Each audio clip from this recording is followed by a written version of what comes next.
Sweet treats are all the rage, and I came to know this cottage baker a couple years ago. Want to welcome Rhonda Lang from Raize the Bar to Good Morning Frederick. How are you, Rhonda? Hi, Danny. I'm doing pretty great. How are you? I am good. Let's tell everyone, backing up a little bit, how you got into baking these amazing bars, little tins of goodness. I'm not sure what we're categorizing it as, but They're categorized as artisan, brownies, blondies, and some other types of bar goods. I love it. Yeah. It all kind of began about 5 years ago with the thought about it. I've been in business now for almost 2 years. Um, Congratulations. Thank you. 5 years ago, I had a pivot, 2-decade career as a culinary arts and hospitality educator at the high school level. When my parents were having some health issues, then my mom, once my dad passed away, decided to move her here to Maryland. Okay. About 3 years ago. During that time, I started thinking, what could I do? I really wanted to get my hands literally back into the culinary world. And I started thinking, well, what can I do that will fit with my part-time job and taking care of my mom? And I've always been an avid baker. Let me start looking into becoming a cottage baker, which is basically baking out of your home. It gives me the flexibility to be home during the day with my mom, flexibility to make my own hours, to choose my own events and things that I want to do. I'm sitting here actually in my kitchen, which is Yes. where all the magic, all the baking magic happens. So basically, when you become a cottage baker, you are following some of the very strict guidelines set forth by the state of Maryland, the health department. Okay. You have to follow certain guidelines. One of the things that you have to do is you have to have key things on your labeling. Right. Right. So, That's right. and Yeah. actually, I just pulled out just so people can see. This is typically what my product looks like. Yep. You have the name label, but what's important is what's on the back. And you would not Okay. be able to read it here. Yeah. Uh, you have to list all of your ingredients in a certain way. You have to have certain information about your business and yourself on it. And then you have to have a key phrase on there. I'm going to read it to you. Okay. Owned by a cottage business that is not subject to Maryland's food safety regulation. It tells people that we don't have a license. We are doing what we need to because we do have a lot of guidelines. Yes. You can't have certain things mainly in your icings. No, Ah. no potentially hazardous ingredients. Most of us don't refrigerate, we're outside. Right. I take a cooler with me for Yeah. my events, and my icings are made so that they're delicious. They stand up. They don't melt Yeah. too quickly, Yeah.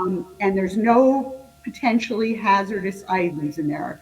I Nice. don't use butter or cream in my glaze. I actually Okay. use coconut cream. Oh. Well, most of the cottage bakers I know are fabulous people that have really good quality products. Oh yes. Oh, You I've follow. been eating from cottage bakers for years and years Yeah. and years. Yeah. Yes. Everybody and I'm fascinated at just the fact that it is again it's a very smart move into the market. Now let me ask you, Sure. your recipes, are these things that you've been making your whole life? Do you kind of do a play on them, do new stuff? How do you come up with that? So like I said, I specialize in artisan brownies and blondies. Yep. I do this because quite a few years ago, my best friend from childhood bought me this wonderful brownie and blondie cookbook, Ah. and she had it signed by the author. Okay. And so I started making them, and I'm like, oh my God, these are just phenomenal. Started making them for my friends and for different events that I would go to, and people were just wowed by them. So I basically kind of took a closer look at the recipes and I started to make them my own. Okay. So I have right now over 20 flavors Okay. Wow. in my repertoire I love it. at any one given time, but I usually bring with me at least 10 flavors to an event. I think what sets apart my product from some of the other products that you'll see, when you think of a brownie, Mm. you think of a little 2 by 2 inch square, basically.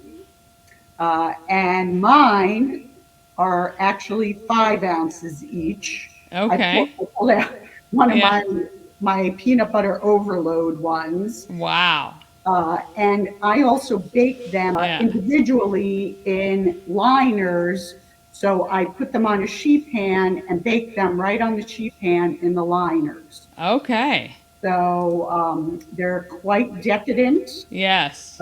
And a lot of people don't know what blondies are. And I get so many questions about what is a blondie? A blondie is a vanilla brownie. So it's a decadent, rich bar good. It's like Without chocolate. For those of us that don't like chocolate. correct.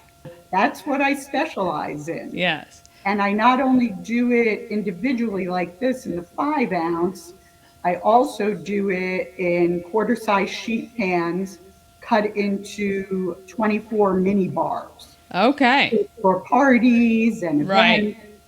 I'm also doing brownie and blondie pops now, kind of like Oh, a cake pop. Yep. For nice. Valentine's Day, I did large ones, trying to branch out.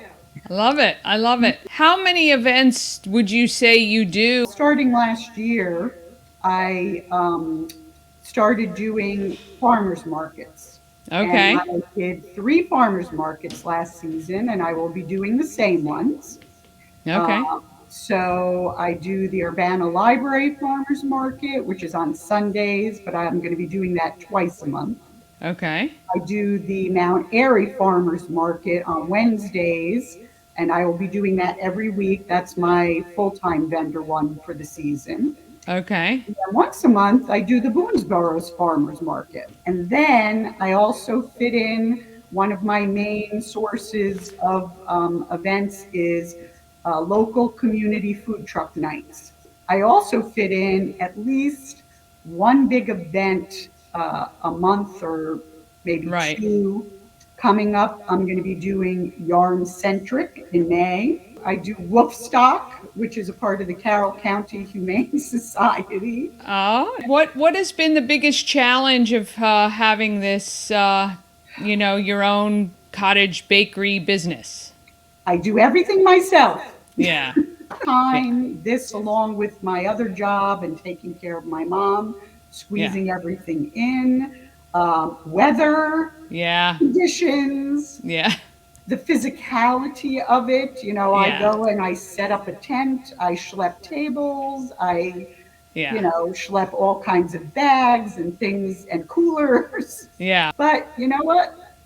I do it all the time. It's, a routine now. And the Yeah. reward, of course, is the positive feedback from all of my customers and my regulars and new customers. Yeah. One last question. If there was one thing you'd want everyone watching to know about Raize the Bar, what would it be? I think that my product is a little different than your average brownie and or blondie.